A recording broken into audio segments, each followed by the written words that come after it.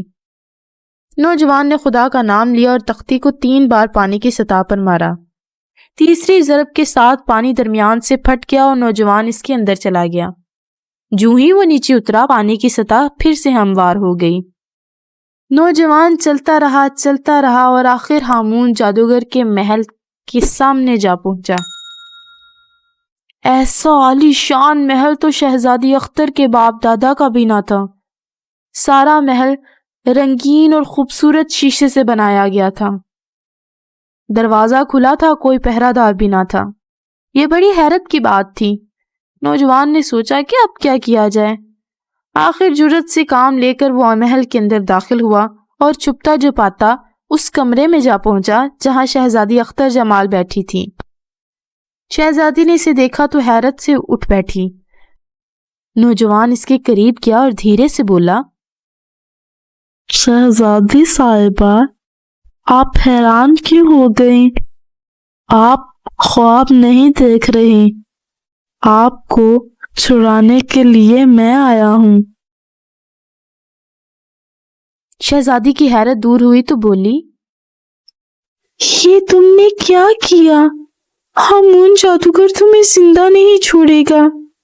اس کی سلطنت پر جنوں نے حملہ کر دیا، اسی لیے پہرا سخت نہیں۔ تم نے کیا کر دیا یہ؟ نوجوان نے اسے تسلی دیتے ہوئے کہا، آپ گھبرائیں نہیں، خدا نے چاہا تو سب ٹھیک ہو جائے گا۔ اب ہامون زندہ نہیں بچے گا۔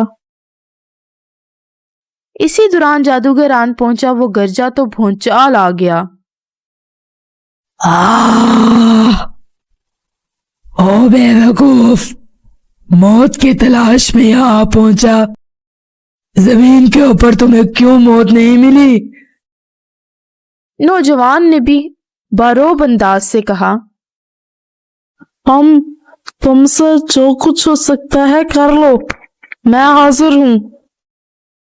جادوگر نے زور کی پھونک ماری۔ آگ کے کئی شعلے نوجوان کی طرف لپکے مگر قریب جا کر ٹھنڈے ہو گئے۔